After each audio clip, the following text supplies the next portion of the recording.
പവിത്രത്തിന്റെ upcoming എപ്പിസോഡിലേക്ക് എല്ലാവർക്കും സ്വാഗതം. സുഡർ വിജയോട് ചോദിക്കുന്നുണ്ട്, എന്താ വിജയമ്മ സിംബ രാത്രി ഇവിടെ നിൽക്കാത്തത്? പകൽ മാത്രമേ ഉള്ളല്ലോ ഇവിടെ.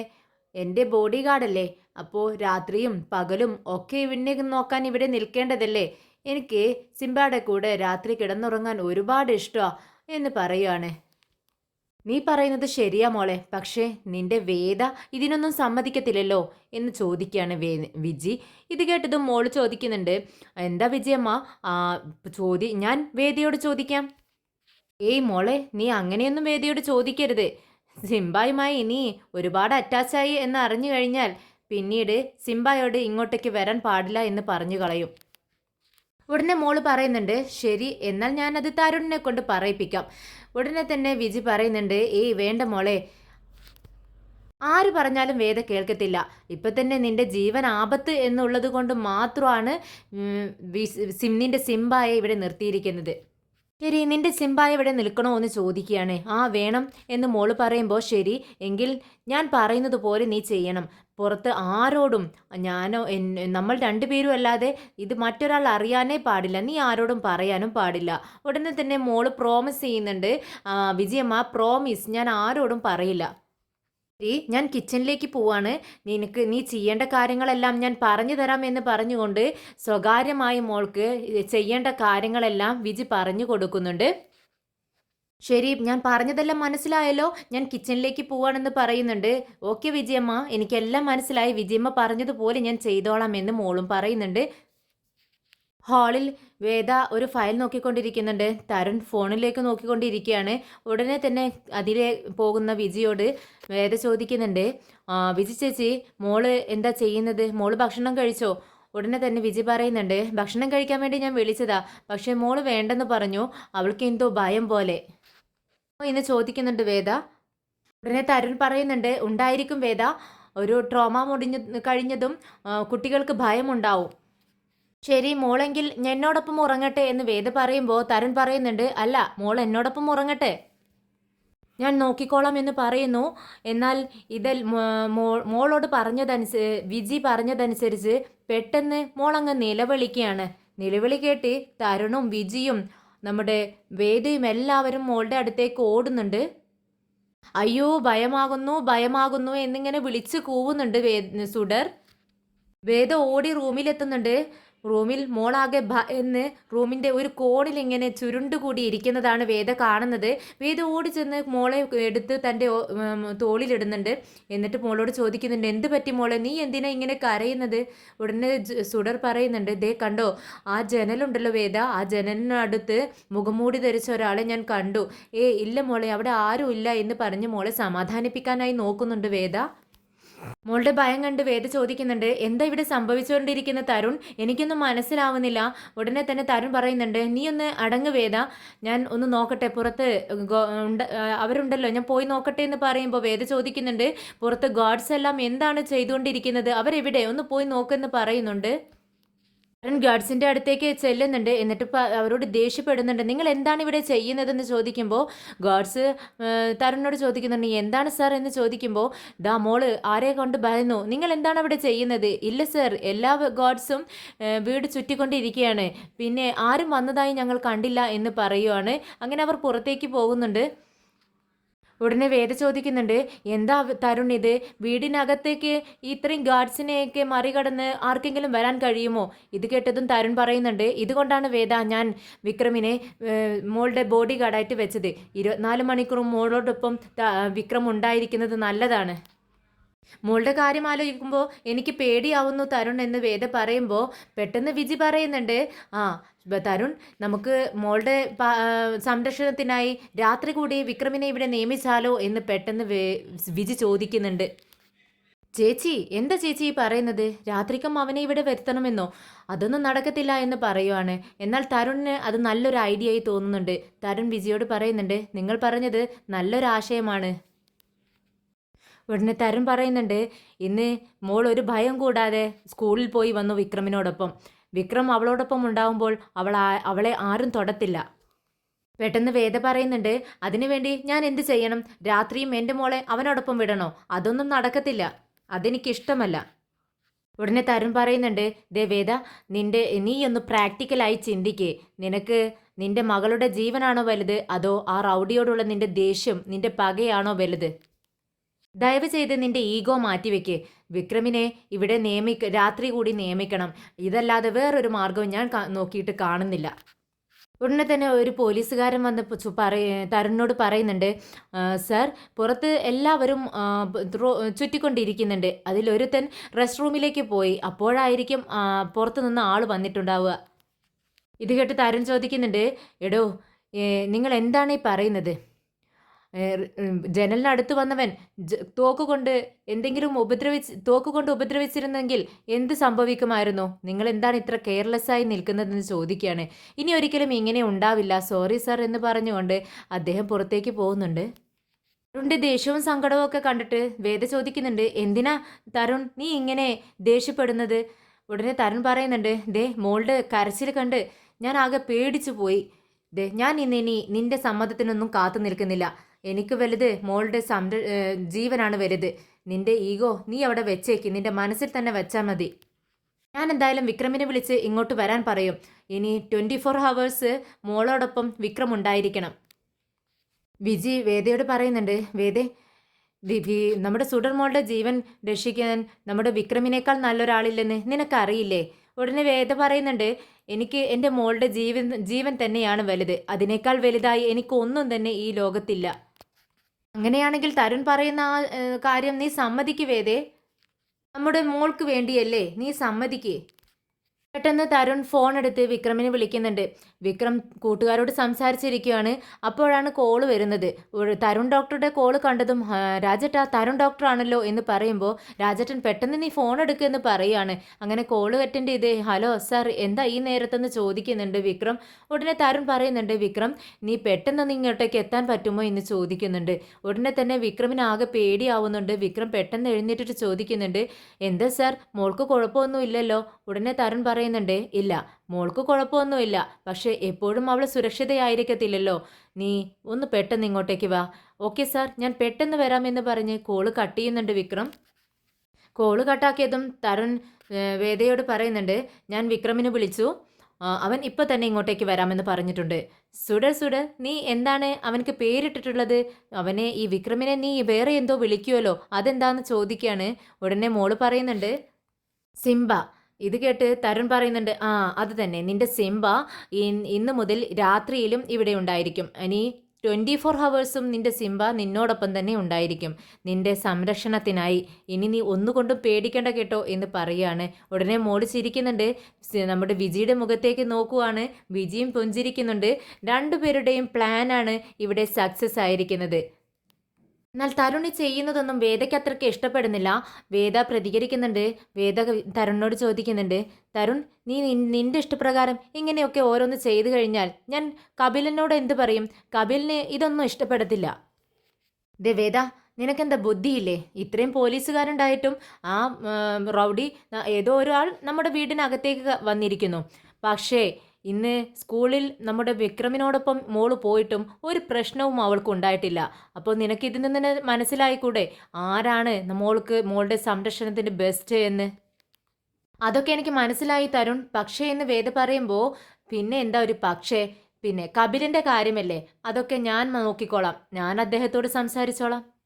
വിക്രം ഇങ്ങോട്ട് വന്നുകൊണ്ടിരിക്കുന്നുണ്ട്. ഇന്ന് രാത്രി മുതൽ വിക്രം ഇവിടെ ഉണ്ടായിരിക്കും. നീ ഒന്നും തന്നെ പറയരുത്, വിക്രമിനോട് എതിർത്തൊന്നും സംസാരിക്കരുത് എന്നൊരു വാണിങ്ങും കൊടുത്തിട്ടാണ് മോളെയും കൊണ്ട് തരുൺ അകത്തേക്ക് പോകുന്നത്. തരുൺ പോയതും വിജി വേദയുടെ അടുത്തിരുന്ന് ചോദിക്കുന്നുണ്ട്, എന്താ വീതേ ഇത്? നിനക്കെന്തിനാ ഇത്രയ്ക്ക് പിടിവാശി? നമ്മുടെ മോളുടെ ജീവനേക്കാളും വലുതാണോ നിന്റെ വാശി നിനക്ക്? ചേച്ചി, എൻ്റെ വിഷമം എനിക്കല്ലേ അറിയൂ. അവർ പേരും ഒരുമിച്ച് 24 മണിക്കൂറും ഇവിടെ ഒരുമിച്ചുണ്ടായി കഴിഞ്ഞാൽ അവർ തമ്മിലുള്ള ബോണ്ടിങ് അത് ഒരുപാടങ്ങ് അടുക്കത്തില്ലേ ഉള്ളൂ അവർ. പക്ഷേ അങ്ങനെ ഉണ്ടായിക്കഴിഞ്ഞാൽ എനിക്കത് സഹിക്കത്തില്ല. അവരെ തമ്മിൽ എത്രത്തോളം അകറ്റാൻ പറ്റുമോ അത്രത്തോളം അകറ്റാനാണ് ഞാൻ ശ്രമിക്കുന്നത്. പക്ഷേ അവർ അടുത്തുകൊണ്ടിരിക്കുകയാണ്. ഇപ്പോൾ തന്നെ നോക്ക്, മോൾ അവനക്ക് പെറ്റ് നെയിമൊക്കെ വെച്ചിട്ടുണ്ട്, സിംബ പോലും സിംബ. എന്തായാലും അവൻ ധരിച്ചിരിക്കുന്നത് മോള് വിജി ചേച്ചിയുടെ മോളാണെന്നാ. അതുകൊണ്ട് ഞാൻ രക്ഷപ്പെട്ടു. ഞങ്ങളുടെ മോളാണെന്ന് അവൻ തിരിച്ചറിഞ്ഞിട്ടില്ല. എന്നാൽ നമ്മുടെ വിജി മനസ്സിൽ ചിരിച്ചുകൊണ്ട് മനസ്സിലിങ്ങനെ ചിന്തിക്കുന്നുണ്ട്. വേദേ, അത് നിന്റെ തെറ്റിദ്ധാരണയാണ്. വിക്രമിനറിയാം വിക്രമിന്റെ മോളാണ് സുഡർ മോളെന്ന്. വേദി, നീ പേടിക്കാതിരിക്കേ. നീയും ഞാനും മാത്രമല്ലേ ഈ സത്യങ്ങളൊക്കെ അറിഞ്ഞിട്ടുള്ളൂ. അതുകൊണ്ട് തന്നെ നമ്മൾ രണ്ടുപേരും വിക്രമിനോട് പറയാതെ ഈ സത്യങ്ങളൊന്നും വിക്രം അറിയത്തില്ല. അതുകൊണ്ട് തന്നെ നീ ഭയപ്പെടേണ്ട ആവശ്യമില്ല. നമുക്കിപ്പോൾ ആവശ്യം നമ്മുടെ മോളുടെ സംരക്ഷണമാണ്. വിക്രം വരട്ടെ, അവൾ നമ്മുടെ മോളെ സംരക്ഷിക്കട്ടെ. നമ്മുടെ മോളുടെ ജീവനല്ലേ നമുക്ക് വലുത്. നീ അങ്ങനെ ചിന്തിക്ക് വേദ എന്ന് പറഞ്ഞുകൊണ്ട് തോളിൽ തട്ടിക്കൊണ്ട് വിജി വേദിയെ സമാധാനിപ്പിക്കുന്നുണ്ട്. അപ്പോഴേക്കും വിക്രം ഭയം കൊണ്ട് മുഖമാകെ ഭയം കൊണ്ട് നിറഞ്ഞിരിക്കുന്നു. സാർ സാർ എന്ന് വിളിച്ചുകൊണ്ട് തിടുക്കത്തിൽ അകത്തേക്ക് കയറി വരുന്നുണ്ട്. അപ്പോഴേക്കും തരുൺ മോളെയും കൊണ്ട് പുറത്തേക്ക് വരുവാണ്. എന്നിട്ട് ചോദിക്കുന്നുണ്ട്, സാർ എന്താ എന്താ പറ്റിയതെന്ന് ചോദിക്കുന്നുണ്ട് വിക്രം. ഉടനെ തരുൺ പറയുന്നുണ്ട്, അത് വിക്രം, മോള് റൂമിലിരിക്കുന്ന സമയത്ത് ആരോ ജനൽ വഴി മോളെ എത്തി നോക്കി. അതാണ് നിന്നെ വേഗം വിളിപ്പിച്ചതെന്ന് പറയുന്നു. ഏത് റൂമിലാണെന്ന് ചോദിക്കുമ്പോൾ മുകളിലത്തെ റൂമിലാണെന്ന് പറയുന്നുണ്ട്. നീ വാ, ഞാൻ കാണിച്ചു തരാം എന്ന് പറഞ്ഞ് തരുൺ മോളെയും വിക്രമിനെയും വിളിച്ചുകൊണ്ട് മുകളിലത്തെ റൂമിലേക്ക് ചെല്ലുന്നുണ്ട്. ഈ ജനൽ വഴിയാണ് മോളെ എത്തിച്ചു നോക്കിയതെന്ന് പറയുന്നു. അത് കേട്ടതും വിക്രം അടുത്ത് ചെന്ന് സെർച്ചിങ് തുടങ്ങുവാണ്. ഈ ജനൽ വഴി തന്നെയാണോ എന്ന് തറപ്പിച്ച് ചോദിക്കുന്നുണ്ട് വിക്രം. ഉടനെ തന്നെ തരുൺ പറയുന്നുണ്ട്, അതെ, മോള് പറഞ്ഞു ഇതേ ജനൽ വഴിയാണ് അവൻ നോക്കിയത്. പോലീസുകാർ അപ്പോൾ ഇവിടെ ഉണ്ടായിരുന്നില്ല. അവർ റെസ്റ്റ് റൂമിലേക്ക് പോയ സമയത്താണ് ആള് വന്നിട്ടുള്ളത്. വിക്രമും തരുണും റൂമിൽ നിന്നും പുറത്തേക്ക് വരുന്നുണ്ട്. തരുൺ വിക്രമിനോട് പറയുന്നുണ്ട്, പോലീസുകാരുടെ സംരക്ഷണം ഞങ്ങൾക്ക് അത്ര വിശ്വാസമില്ല. അതുകൊണ്ടാണ് മോളുടെ സംരക്ഷണം പൂർണ്ണമായും ഞങ്ങൾ നിന്നെ ഏൽപ്പിക്കുന്നത്. ഉടനെ തന്നെ വിക്രം പറയുന്നുണ്ട്, അതെ, അതിനെന്താ പ്രശ്നം സാർ? അത്രേ ഉള്ളോ? 24 ഹവേഴ്സ് ഞാൻ മോളോടൊപ്പം ഉണ്ടായിരിക്കണം, അത്രയല്ലേ വേണ്ടൂ. അതിനെനിക്ക് ഒരു പ്രശ്നവുമില്ല. ഉടനെ തരുൺ പറയുന്നുണ്ട്, നിങ്ങൾക്ക് എത്ര ക്യാഷ് വേണമെങ്കിലും ഞങ്ങൾ തരാം. ഇത് കേട്ട് വിക്രം പറയുന്നുണ്ട്, ക്യാഷ് ഒരു പ്രശ്നമേ അല്ല സാർ, എനിക്ക് മോളാണ് വലുത്. ഇതെല്ലാം കേട്ട് തരുൺ അത്ഭുതത്തോടെ ചോദിക്കുന്നുണ്ട്, വിക്രം, നീ എത്ര പെട്ടെന്നാണ് ആൻസർ പറഞ്ഞത്? ഒന്ന് ആലോചിച്ചു പോലും ഇല്ലല്ലോ. ഇത് കേട്ട് വിക്രം പറയുന്നുണ്ട്, അത് എന്താ സാർ ആലോചിക്കാനുള്ളത്? എനിക്ക് മോളുടെ കാര്യത്തിൽ ആലോചിക്കാൻ ഒന്നുമില്ല. എനിക്ക് അവളുടെ ജീവനും ജീവിതവുമാണ് വലുത്. എന്നാൽ വിക്രം വീട്ടിൽ രാത്രി ഉണ്ടാവുമെന്നറിഞ്ഞപ്പോൾ വേദയ്ക്ക് ആകെ ഇരിക്കപ്പുറതി ഇല്ലാത്ത മട്ടായി. വേദ പെട്ടെന്ന് പ്രതികരിക്കുന്നുണ്ട്, ദേ തരുൺ, അവനോട് പറഞ്ഞേക്കേ, അവനിവിടുത്തെ ഒരു അംഗമല്ല, വെറും ഒരു സെക്യൂരിറ്റി മാത്രമാണ്. അതുകൊണ്ട് അവൻ്റെ നിലയും വിലവിനും അനുസരിച്ച് മാത്രം ഇവിടെ നിൽക്കണമെന്ന് പറയണം. ഉടനെ തന്നെ വിക്രം പറയുന്നുണ്ട്, എൻ്റെ ലിമിറ്റ് എനിക്കറിയാം സാർ. കളക്ടറോട് എന്നോട് മര്യാദയ്ക്ക് സംസാരിക്കാൻ പറയണം. ഞാനൊരു സെക്യൂരിറ്റി ഗാർഡ് ആയിരിക്കും, പക്ഷേ എന്നോട് മര്യാദയില്ലാതെ സംസാരിച്ചാൽ കളക്ടറാണെന്ന് ഞാൻ നോക്കില്ല, ഞാൻ പ്രതികരിക്കും. പെട്ടെന്ന് വിജി പറയുന്നുണ്ട്, ദേ മതി മതി, രണ്ടുപേരും ഇനി വഴക്കിടണ്ട. ഉടനെ തന്നെ തരുൺ പറയുന്നുണ്ട്, ഞാൻ നിന്റെ റൂം കാണിച്ചു തരാം വിക്രം, വാ എന്ന് പറയുമ്പോൾ വിക്രം പറയുന്നുണ്ട്, സർ അതൊന്നുമല്ല, റൂം എങ്ങനെയോ ഇരിക്കട്ടെ, എനിക്ക് റൂമൊന്നും ഒരു പ്രശ്നമേ അല്ല. ഞാൻ ആദ്യം പുറത്ത് സെക്യൂരിറ്റി ഗാർഡ്സിൻ്റെ പൊസിഷനൊക്കെ ഒന്ന് നോക്കിയിട്ട് വരാം. ഇത് കേട്ടതും നമ്മുടെ മോള് പറയുന്നുണ്ട്, സിംബ, ഞാനും കൂടി നിന്റെ കൂടെ വന്നോട്ടെ. പെട്ടെന്ന് വേദ പറയുന്നുണ്ട്, എന്താ സുഡർ ഇത്? അതൊന്നും വേണ്ട. ഉടനെ വിജി പറയുന്നുണ്ട്, മോൾ ആഗ്രഹിച്ചതല്ലേ വേദേ, പുറത്തേ ഒന്ന് ഇറങ്ങണം, അത്രയല്ലേ ഉള്ളൂ. ഇനി നിനക്ക് വിശ്വാസമില്ലെങ്കിൽ ഞാൻ കൂടെ മോളോടൊപ്പം പോവാം എന്ന് പറഞ്ഞ് മോളെ എടുത്തുകൊണ്ട് വിക്രമിനൊപ്പം വിജിയും മോളും കൂടെ പുറത്തേക്ക് ഇറങ്ങുന്നുണ്ട്. അങ്ങനെ വിക്രം പുറത്തേക്ക് ഇറങ്ങിയതും മോളോട് ചോദിക്കുന്നുണ്ട്, സുഡർ, നീ നുണയല്ലേ പറഞ്ഞത്? പിന്നെ വിജി ചോദിക്കുന്നുണ്ട്, എന്താ വിക്രം, എന്താ നീ ചോദിച്ചത്? അല്ല, ജനൽ വഴി ആരോ വന്ന് നോക്കിയെന്ന് മോള് പറഞ്ഞത് നുണയല്ലേ, വെറുതെ പറഞ്ഞതല്ലേ എന്നാണ് ഞാൻ ചോദിക്കുന്നത്. ഉടനെ തന്നെ തങ്ങളുടെ കള്ളത്തരം വിക്രം കണ്ടുപിടിച്ചു എന്ന് അവർക്ക് മനസ്സിലാവുകയാണ്. സുഡർ പറയുന്നുണ്ട്, അതെ സിംബ, ഞാൻ വെറുതെ പറഞ്ഞതാ, ഞാൻ കള്ളം പറഞ്ഞതാ. അത് നിനക്കെങ്ങനെ മനസ്സിലായി? ദേ വിജിയമ്മയാ എന്നോട് അങ്ങനെയൊക്കെ പറയാൻ പറഞ്ഞത്. ഉടനെ തന്നെ വിജിക്ക് ആകെ പ്രശ്നമായി. എന്താ ഇത് വിജയമ്മ എന്ന് ചോദിക്കുക കേട്ടോ വിക്രം. ഇത് കേട്ടതും വിജി പറയുന്നുണ്ട്, അത് വിക്രം, മോൾക്ക് ഭയങ്കര ആഗ്രഹം, വിക്രം രാത്രിയും അവളോടൊപ്പം ഉണ്ടാവണമെന്ന്. പക്ഷേ അക്കാര്യം വേദയോട് പറഞ്ഞാൽ വേദയുണ്ടോ സമ്മതിക്കുന്നു. അതുകൊണ്ടാണ് മോളോട് ഇങ്ങനെയൊക്കെ ചെയ്യാൻ വേണ്ടി ഞാൻ പറഞ്ഞു കൊടുത്തത്. അതൊക്കെ പോട്ടെ, നീ എങ്ങനെ ഇവിടെ ആരും തന്നെ വന്നിട്ടില്ലെന്ന് കണ്ടുപിടിച്ചത്? അതെങ്ങനെയാ? അത് കണ്ടുപിടിക്കാൻ ഇത്രയ്ക്ക് ബുദ്ധിയൊന്നും വേണ്ട മാഡം.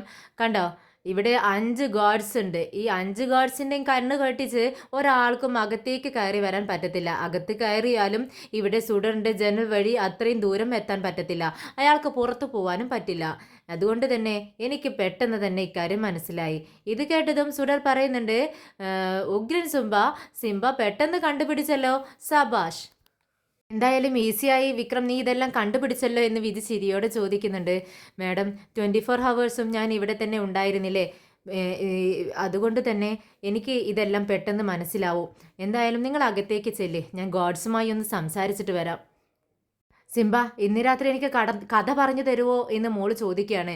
ഉടനെ വിക്രം പറയുന്നുണ്ട്, നീ ഭക്ഷണം നന്നായിട്ട് കഴിച്ചു കഴിഞ്ഞാൽ ഞാൻ നിനക്ക് കഥ പറഞ്ഞു തരാം, ഓക്കെ, നീ അകത്തേക്ക് പോ എന്ന് പറയാണ്. അപ്പോൾ വിജി മോളെയും കൊണ്ട് റൂമിലേക്ക് പോവുകയാണ്.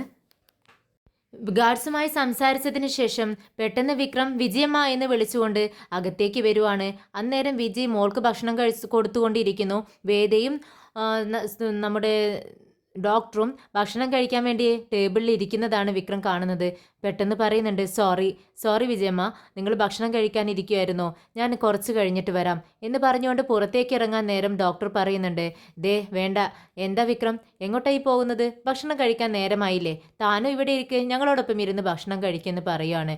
ഉടനെ വിക്രം പറയുന്നുണ്ട്, ഏയ് വേണ്ട സർ, ഞാൻ പിന്നീട് കഴിച്ചോളാം. ഉടനെ വേദയും പറയുന്നുണ്ട്, എന്തിനാ നിർബന്ധിക്കുന്നത്, പിന്നീട് കഴിച്ചോളാമെന്ന് അവൻ പറയുന്നത് കേട്ടില്ലേ, പിന്നീട് കഴിച്ചോളും എന്ന് പറയുകയാണ്. വിക്രമും പറയുന്നുണ്ട്, സർ ഞാൻ പിന്നോട് കഴിച്ചോളാം എന്ന് പറഞ്ഞ് എനിക്കുള്ള ഭക്ഷണം അങ്ങ് റൂമിലേക്ക് കൊണ്ടുവന്നാൽ മതി എന്ന് വിക്രം പറയുന്നുണ്ട്. ഇത് കേട്ടതും തരുൺ പറയുന്നുണ്ട്, ഏയ് എന്താ വിക്രം ഇത്, ഞാനല്ലേ പറയുന്നത്, ഇവിടെ ഇരുന്ന് കഴിക്കേ. ഇവിടെ ഇരുന്ന് ഒരുമിച്ചിരിക്കുമ്പോഴല്ലേ കാഷ്വലായിട്ട് നമുക്ക് അങ്ങോട്ടും ഇങ്ങോട്ടൊക്കെ ഇടപഴകാൻ പറ്റത്തുള്ളൂ. ഞാൻ കേട്ടുകൊണ്ട് സുഡർ പറയുന്നുണ്ട്, സിംബ, ഇതേ ഡോക്ടർ അങ്കിൾ പറഞ്ഞത് കേട്ടില്ലേ, ഞങ്ങളോടൊപ്പം ഇരുന്ന് ഭക്ഷണം കഴിക്കാം, അവിടെ ഇരിക്കുക എന്ന് പറഞ്ഞ് നിർബന്ധിക്കുകയാണ്. ഉടനെ വിജയമ്മ പറയുന്നുണ്ട്, ഇതേ മോള് ഓർഡർ ഇട്ടു കേട്ടോ, ഇനി നിനക്ക് ഭക്ഷണം കഴിക്കാതിരിക്കാൻ പറ്റില്ല, അവിടെ ഇരുന്നോ സിംബ. വിക്രം അങ്ങനെ മോളുടെയും തരുണിൻ്റെയൊക്കെ നിർബന്ധത്തിന് വഴങ്ങി വിക്രം അവിടെ ടേബിളിൽ അടുത്ത് തന്നെ ചെയറിൽ ഇരിക്കുകയാണ്. അങ്ങനെ വേദ ഭക്ഷണം ചപ്പാത്തി എടുത്ത് കഴിക്കുകയാണ്. ഉടനെ തന്നെ വിജി സന്തോഷത്തോടെ വിക്രമിനോട് ചോദിക്കുന്നുണ്ട്, വിക്രം, ദോശയുണ്ട്, ചപ്പാത്തിയുണ്ട്, ഇഡ്ഡലിയുണ്ട്, ഗ്രേവിയുണ്ട്, ചിക്കൻ കറിയുണ്ട് എന്നൊക്കെ പറയും, ഇതിൽ ഏതാ തനിക്ക് വേണ്ടതെന്ന് ചോദിക്കുകയാണ്. ഉടനെ തന്നെ വേദ പറയുന്നുണ്ട്, അവനക്ക് ചപ്പാത്തിയാണ് വിജി ചേച്ചി ഇഷ്ടം എന്ന് പെട്ടെന്ന് അങ്ങ് പറയാട്ടോ. ഇത് കേട്ടതും എല്ലാവരും ഒരു നിമിഷം സ്റ്റെക്കാവുന്നുണ്ട്. തരുണാണെങ്കിൽ വേദിയുടെ മുഖത്തേക്ക് തന്നെ നോക്കിയിരിക്കുന്നു. വിജിയാണെങ്കിലോ ഇത് കേട്ട് സന്തോഷം കൊണ്ട് എന്ത് പറയണമെന്നറിയാതെ രണ്ടുപേരും മാറി മാറി നോക്കുവാണ്. വിക്രമാണെങ്കിൽ പറയേ വേണ്ട, വിക്രമാകെ അന്തം വിട്ടുകൊണ്ടാണ്, തൻ്റെ ഇഷ്ടങ്ങളൊന്നും വേദ മറന്നിട്ടില്ല. എന്തുകൊണ്ട് എന്നുള്ള ഒരു മുഖഭാവത്തോടെയാണ് വിക്രം വേദയുടെ മുഖത്തേക്ക് നോക്കിക്കൊണ്ടിരിക്കുന്നത്. പെട്ടെന്ന് വേദ എല്ലാവരുടെയും മുഖത്തേക്ക് മാറി മാറി നോക്കുവാണ്. തനിക്ക് പറ്റിയ അമളി വേദയ്ക്ക് പെട്ടെന്ന് മനസ്സിലാവുന്നുണ്ട്.